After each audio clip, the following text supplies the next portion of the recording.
partai politik itu dikatakan lebih buruk daripada primordialisnya agama, lebih buruk daripada primordialisnya kesukuan, kata Bung Karno dalam pidato 1 Juni. Di Indonesia sekarang yang mengalami obesitas, yang mengalami kegendutan, itu adalah 1/4, yang berarti Indonesia adalah salah satu negara yang paling tinggi. Kenapa di materi SD, SMP, SMA nggak ada obesitas, nggak ada penyakit-penyakit yang berhubungan dengan kardiovaskuler, nggak ada yang berhubungan dengan penyakit-penyakit yang berhubungan dengan tekanan darah, jantung, stroke dan sebagainya, yang berhubungan dengan kegendutan.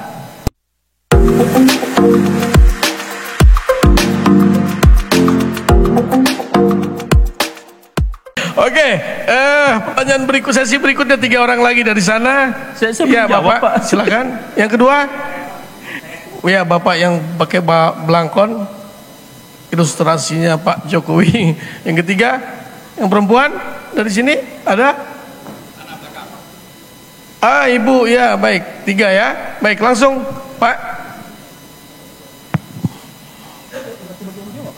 Sorry. Maaf. Aduh, Pak Guru belum menjawab pertanyaan tadi. Punten Kang, punten. Maklum saya terdistorsi oleh assalamualaikumnya beliau. Silakan, Pak Guru kumpul dulu jawab ya, silakan Kang. Bundung Pak, saya.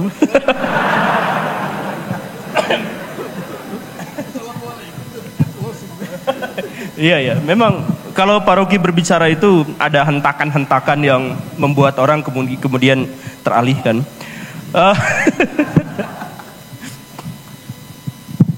Jangan gitu lagi Pak. Saya menjawab yang langsung dari Teteh tadi itu. Di sekolah, gimana caranya kita mengajarkan hal berpikir kritis, padahal guru-guru harus fokus pada administrasi, begitu kan? Saya langsung jawab begini, ini praktis saja.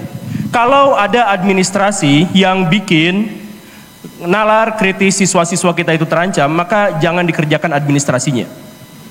Saya serius ngomong seperti ini karena saya sudah ngomong sama Kementerian Pendidikan, saya sudah ngomong sama sana sini, dan nanti insya Allah tanggal 25 Agustus saya debat terbuka dengan rektor-rektor Universitas Pendidikan se-Indonesia.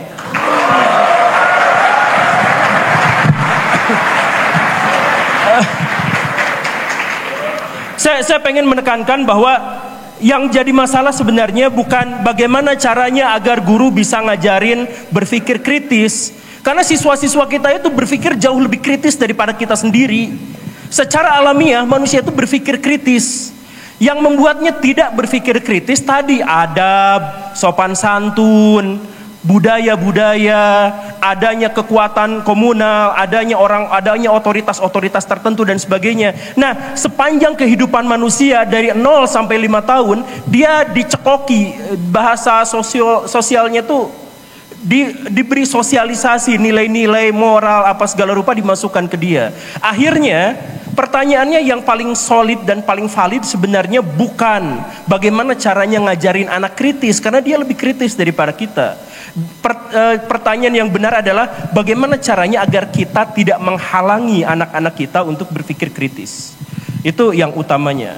Nah, kalau misalkan tadi dibenturkan dengan administrasi, saya heran Pak Menteri Pendidikan, Pak Presiden yang tadi disinggung dan sebagainya udah bilang administrasi itu jangan jadi beban guru. Makanya yang pengen saya ributkan dengan para rektor Universitas Pendidikan itu adalah guru-guru itu diajarin untuk jadi tata usaha, bukan diajarin gimana caranya mengajar. Guru-guru di sini ada nggak yang jurusan keguruan? Mereka nggak diajarin bagaimana caranya, misalkan menyampaikan pesan-pesan kepada siswa, gimana caranya psikologi anak, gimana cara mendeteksi masalah-masalah anak, nggak diajarin. Yang diajarin adalah bikin administrasi. Nah, bakar saja administrasi seperti itu.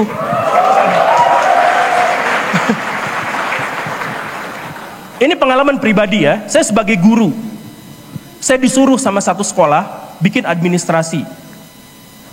Nanti kertasnya disiapin sama sekolah. Saya langsung mundur, resign. Kenapa? Karena itu pasti nggak akan dibaca. padahal itu menebang satu pohon kertasnya. Jadi buat apa saya melakukan hal yang seperti itu? Mendingan saya keluar dari situ, toh yang pengen sekolahnya diajarin sama saya kan banyak.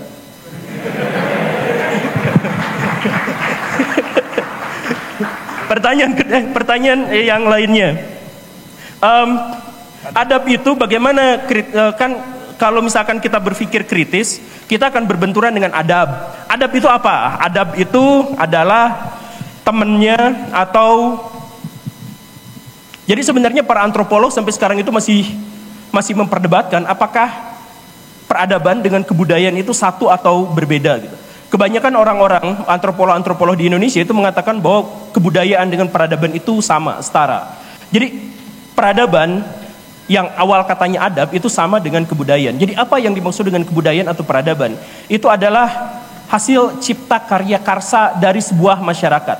Jadi kelompok manusia disebut masyarakat kalau dia beradab, kalau dia berbudaya. Dan budaya itu hanya bisa ada kalau ada sebuah masyarakat. Jadi ketika masyarakat itu ada, maka itu adalah hasil dari mereka berhasil menciptakan adab. Nah, dari mana hasil menciptakan adab itu ada? Dari berpikir kritis. Jadi pikiran kritis yang disetujui bersama, maka itu menjadi kesepakatan bersama. Kalau sudah menjadi kesepakatan bersama dan itu berlangsung antar generasi, maka itu disebutnya sebagai kebudayaan. Nama lain dari kebudayaan itu adalah peradaban. Jadi berpikir kritis itu sebenarnya tidak mungkin bertentangan dengan peradaban, karena peradaban itu muncul dari orang-orang yang berpikir kritis. Yang bertentangan itu adalah teknisnya. Jadi termasuk tadi soal demokrasi, nanti kita singgung sedikit gini. Ketika Indonesia bersepakat menjadi dengan negara demokrasi, tadi Pak anggota DPR mengatakan bahwa itu adalah wujud dari kemerdekaan berpikir kita. Betul ya? Saya mohon maaf dalam hal ini tanpa mengurangi rasa hormat saya. Ketika kita bersepakat untuk demokrasi, sebenarnya yang berpikir itu satu orang, sisanya ngikutin. Karena kalau misalkan kita mau mandiri secara intelektual, mandiri dalam pikiran, setiap orang di antara kita akan memilih jalannya sendiri-sendiri dan tidak akan mencapai kesepakatan bersama. Jadi kalau sebuah negara sepakat bersama dalam satu hal, artinya ada satu atau beberapa orang yang mengajukan ide ini, yang merdeka secara intelektual, kemudian yang lain ikut. Jadi di sini sebenarnya tidak banyak orang yang setuju demokrasi, tapi karena orang-orang ini terpaksa ikut pada sistem, nah maka orang-orang inilah yang akhirnya yang menciptakan kesepakatan bersama itu. Jadi kalau misalkan tadi Akang bilang, saya mau kritis, gimana caranya? Tapi kan saya menantang adab. Kalau kekritisan Akang itu cukup argumentatif sehingga diterima oleh banyak orang, maka itu menjadi sebuah peradaban. Jadi lanjutkan kekritisan itu, tetapi disertai dengan argumentasi. Kalau kekritisan tidak disertai dengan argumentasi, dia tidak akan disepakati oleh banyak orang. Kalau tidak disepakati oleh banyak orang, tidak akan menjadi kesepakatan komunal. Kalau tidak disepakati menjadi kesepakatan komunal, dia tidak mungkin muncul antar generasi, dan karena itu tidak akan memunculkan peradaban. Jadi peradaban itu adalah gabungan dari struktural fungsional yang berantem dengan konflik gitu. Disatuin kayak gitu. Jadi silahkan kritis, tapi kritisnya harus bernalar. Kemudian pertanyaan yang di tengah-tengah tadi apa ini? Saya tadi banyak lupa jawabannya Pak. Mana itu? Pertanyaan apa sih Pak? Indonesia sudah demokrasi itu sekarang sudah merosot. Salah siapa? Rakyat atau pemerintah? Indonesia demokrasinya nggak pernah merosot karena kita secara faktual tidak pernah jadi negara demokratis.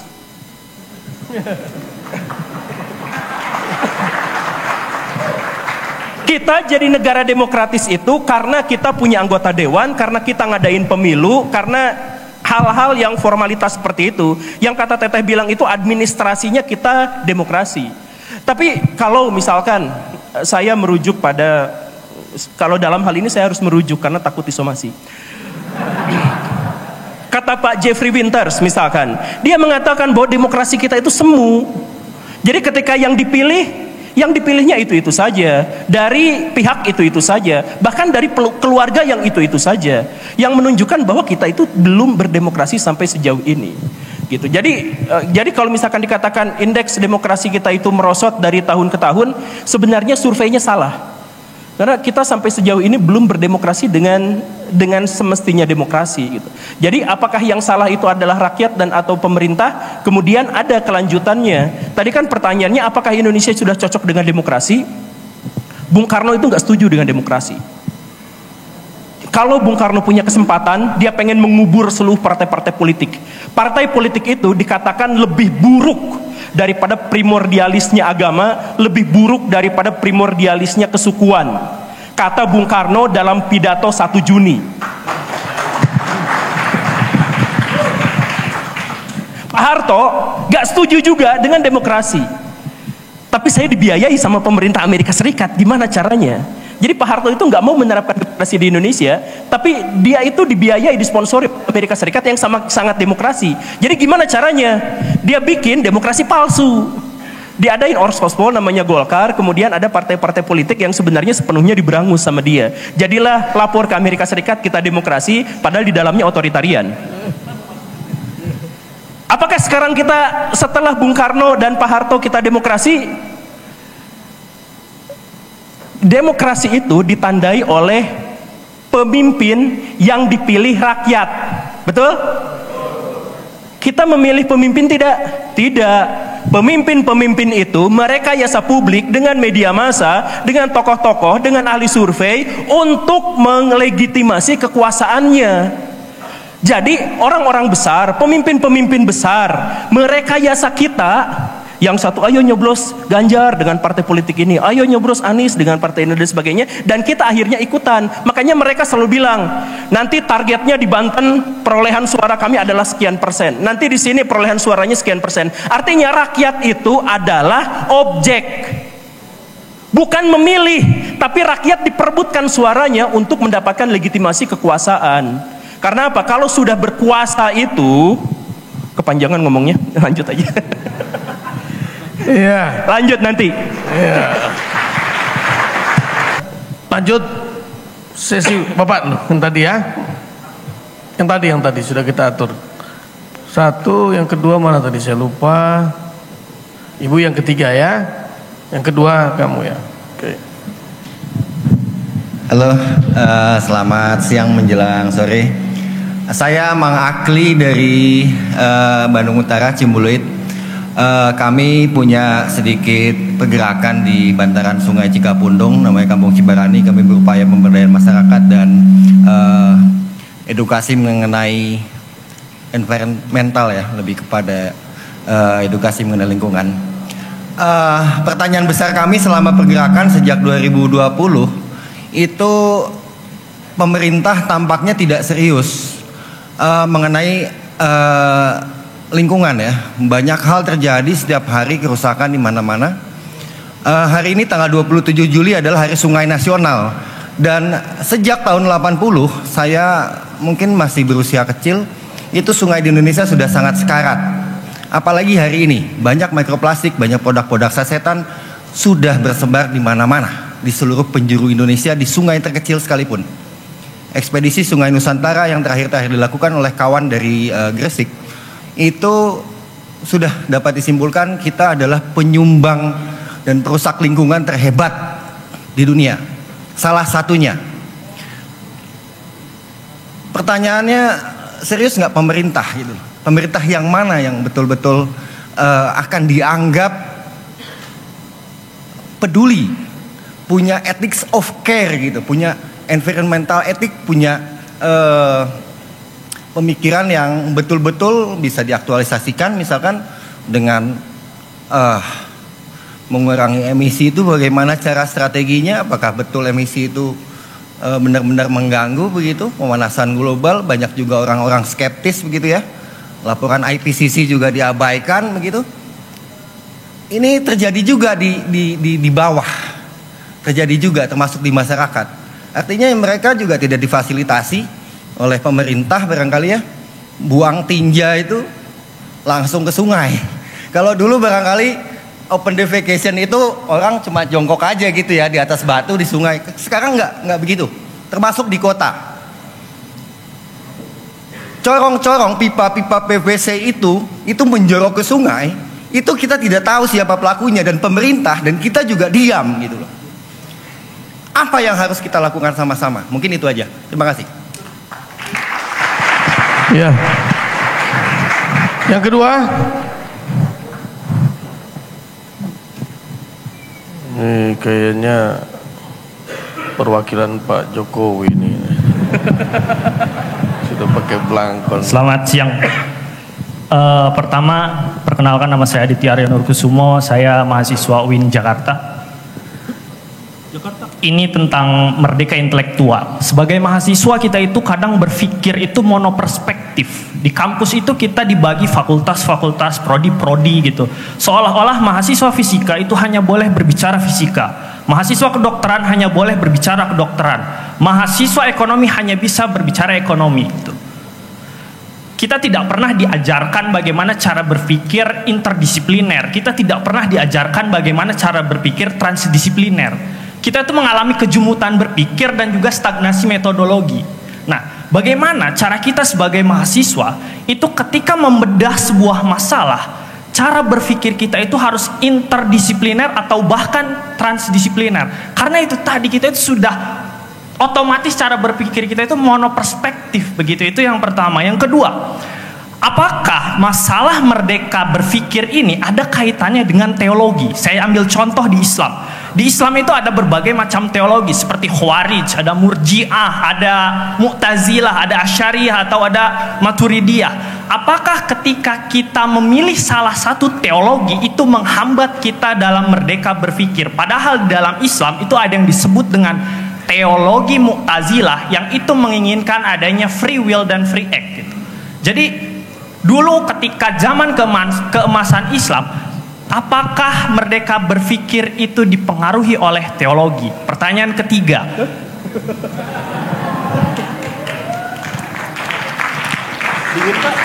Saya ingin berpikir sedikit liberal. Apakah akhirnya agama ini melarang kita untuk bebas berpikir? Karena di dalam forum internasional itu seringkali dibicarakan, apakah di abad 21 ini agama itu sudah tidak relevan? Karena agama itu malah menjadi sumber konflik yang terkadang tidak memperhatikan nilai-nilai kemanusiaan. Terima kasih. Assalamualaikum warahmatullahi wabarakatuh. Waalaikumsalam. Wah, itu suaranya Rocky banget tuh. Ya bang ya. Oke, ketiga, Ibu silakan.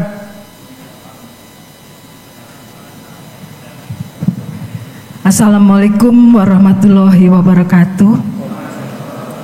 Yang terhormat Bapak Sodik, kemudian Bapak Rocky Gerung, dan juga Guru Gembul. Dan juga mungkin ini saya lihat di sini banyak generasi muda ya, Dan saya perkenalkan diri, saya Sri Rahayu Kusumo Diahwati, kebetulan alumni dari Fakultas Kedokteran Gigi dan MBA ITB.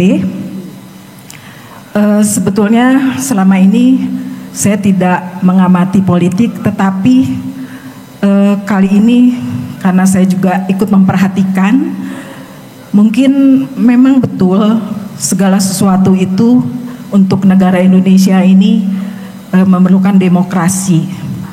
Tetapi memang kalau diperhatikan demokrasi itu tidak murni ya, karena melihat dari sisi masyarakat, terutama masyarakat yang tingkat bawah itu kurang mengerti tentang politik, sehingga kemungkinan ini saya harapkan Guru Gembul ini ya untuk memberikan edukasi kepada masyarakat yang sebetulnya demokrasi itu seperti apa.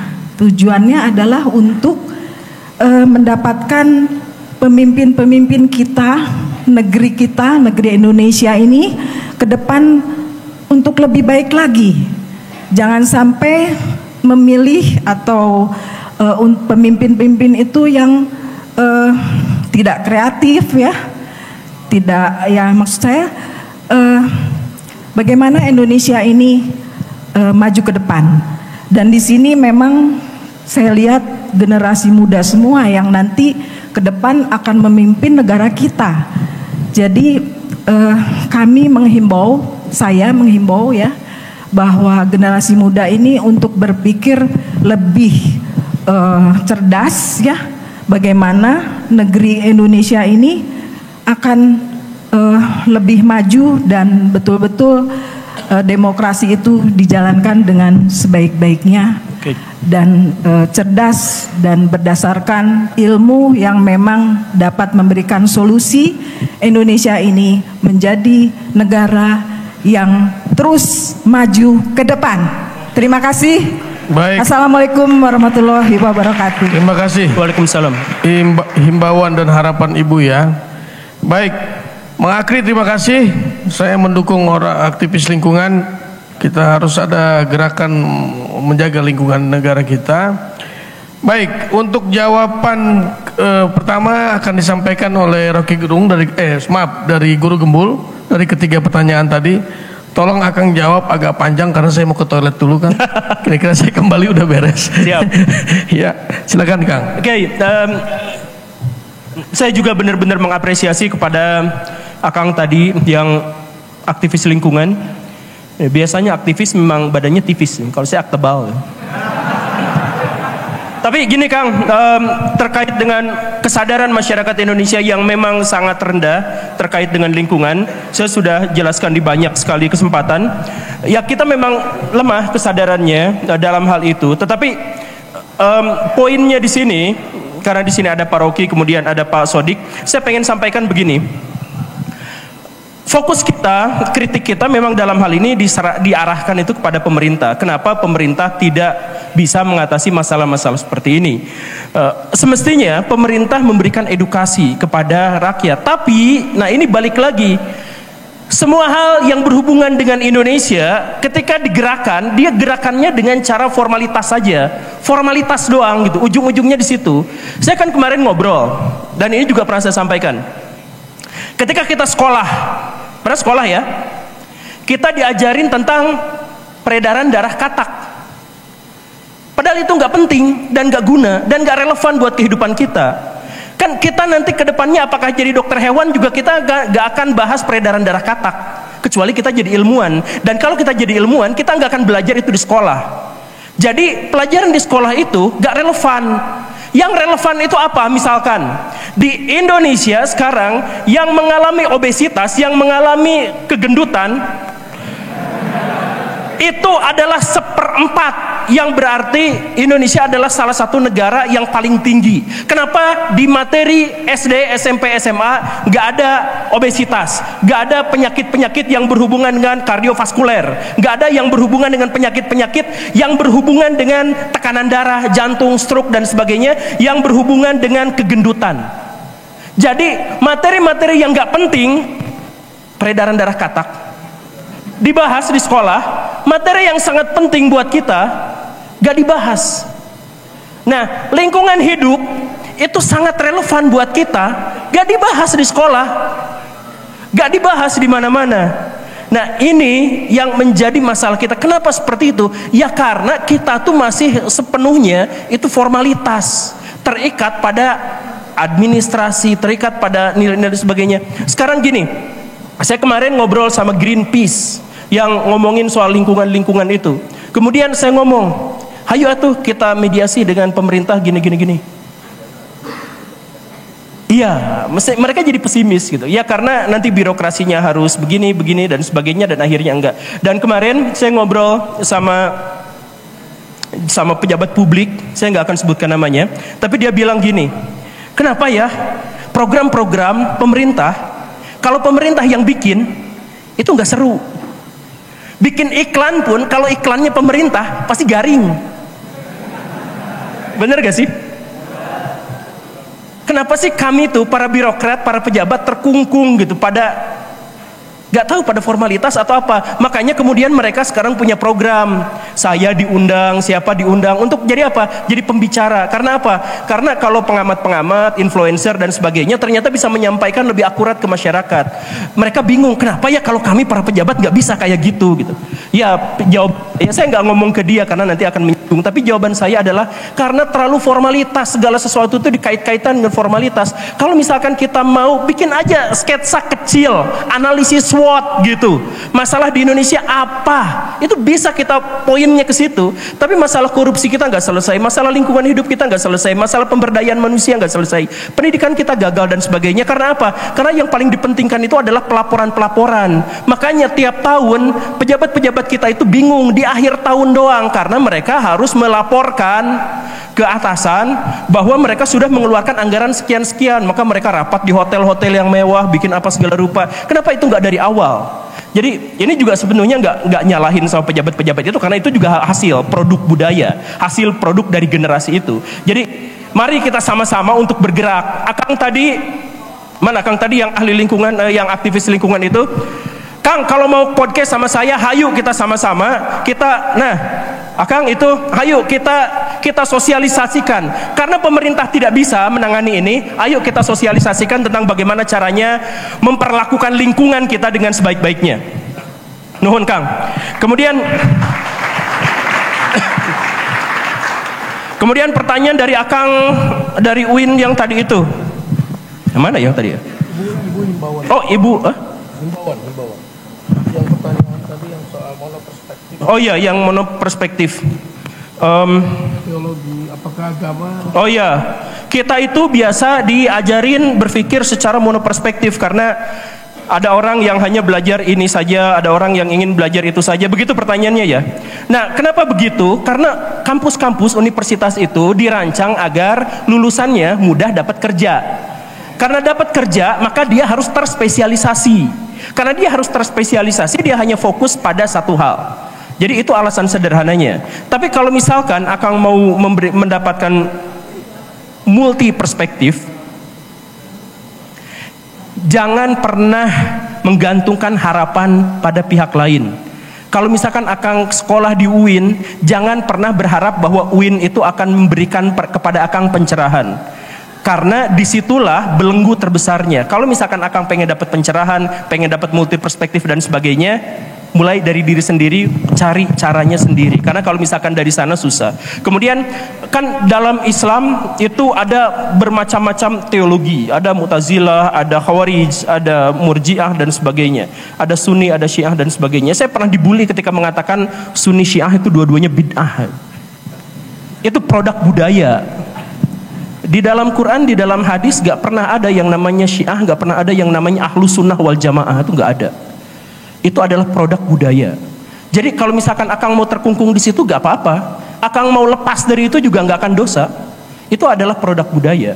Jadi setiap kan diceritakan sama Nabi bahwa nanti umat Islam itu akan pecah-pecah jadi golongan-golongan. Mereka tuh bikin golongan-golongan sendiri, terus nyalah-nyalahin. Ya ketika saya tidak ikut ke sana juga saya nggak dosa, nggak apa-apa. Jadi jangan jadikan itu sebagai penghalang Akang untuk berpikir kritis. Dan kalau misalkan mahasiswanya kayak Akang gitu, saya seneng kalau seandainya saya jadi dosen dan Akang jadi mahasiswanya gitu. Karena berpikirnya memang sudah apa orang UIN kayak gitu semua gitu. Kemudian agama penyebab kemandegan berpikir. Jadi gini nih. Apakah agama menjadi penyebab kemandegan berpikir? Iya, untuk orang yang berpikir mandeg. Jadi gini nih. Agama itu dulu dijadikan pedoman moralitas. Dijadikan pedoman untuk mendapatkan petunjuk. Dijadikan cara untuk berhubungan secara akrab dan intim dengan Tuhan. Itu agama. Sekarang agama itu dijadikan tameng untuk melakukan kejahatan. Saya ambil contoh begini. Ada orang yang sangat kaya dan dia rakus dan dia adalah seorang kapitalis. Dia kemudian ditanya soal agama, kenapa kamu rakus seperti itu? Dia katakan, kan Kan hidup itu harus kaya. Kalau kaya maka harus memberi keberdayaan buat masyarakat. Kalau kita kaya, kita bisa berderma. Kalau misalkan kita kaya, maka kita bisa memberikan kontribusi buat peradaban. Begitu kan? Oh iya begitu. Ya udah, kita tanya kepada fakir miskin, orang pemalas, pengangguran yang fakir miskin. Saya tanya, kenapa kamu fakir miskin? Yang penting mah hidup di akhirat selamat. Gak usah kaya di dunia, yang penting kaya di akhirat. Nabi itu dicarinya di kumpulan orang-orang fakir miskin, bukan orang-orang kaya. Kalau jadi orang kaya, nanti ke masuk surganya susah, gitu kan? Mana di antara dua orang itu yang benar? Dua-duanya salah. Orang itu, mereka itu bukan menjadikan agama sebagai dasar moral mereka, tetapi ketika mereka malas, mereka cari pembenarannya dari agama. Ketika mereka kaya, mereka cari dari pembenarannya agama. Ketika ada orang misalkan yang pinter, ya agama itu menyuruh kita untuk pintar. Kan bagaimanapun agama itu hanya bisa ditafsirkan oleh akal pikiran kita. Nanya sama orang yang bodoh, bagaimanapun agama itu gak bisa ditakar secara intelektual. Bagaimanapun kita gak bisa melogikakan semuanya. Jadi mana yang benar? Dua-duanya salah. Mereka berdua salah. Karena apa? Karena menjadikan agama sebagai tameng. Mereka bodoh ya ditamengi oleh itu, mereka pintar dan sombong ditamengi juga oleh agama. Itulah yang pada akhirnya membuat agama itu menjadi penyebab bagi kemandegan. Kemarin ada yang poligami. Kenapa poligami? Ya kan sah kalau laki-laki begini, tapi sebenarnya dalemannya itu sagne sebenarnya. Ya boleh saja, poligami itu gak terlarang. Poligami adalah tuntutan budaya. Saya pernah bilang bahwa misalkan masyarakat Arab di masa lampau tanpa poligami mereka punah bangsanya. Tetapi maksud saya adalah ketika ada orang yang menjadikan agama sebagai tameng, pada saat itulah agama kemudian menjadi penyebab bagi mandegnya sebuah peradaban. Begitu. Dan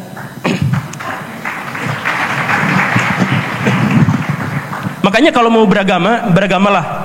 Dengan cara apa? Jadikan ia sebagai pedoman moral, bukan jadikan ia tameng ketika kita melakukan kesalahan. Dari ibu tadi siapa? Pak, apa pertanyaan nih Pak? Oh, lebih menghimbau. Oh iya, insya Allah Bu. Tapi fokusnya, kalau saya berpikirnya gini, tujuan utama dari demokrasi itu, tujuan utama dari demokrasi itu agar setiap orang kebahagiaannya merata, agar setiap orang kebebasannya merata. Bisa nggak kita bebas secara merata? Gak bisa. Nah, tapi tujuannya itu demokrasi itu adalah seperti itu. Nah, sekarang gini, kata guru PKN, saya guru PKN. Kata guru PKN, kebebasan individu itu dijamin dan dia hanya bisa dibatasi oleh kebebasan individu pihak lain. Gitu kan guru PKN ngomongnya? Itu salah.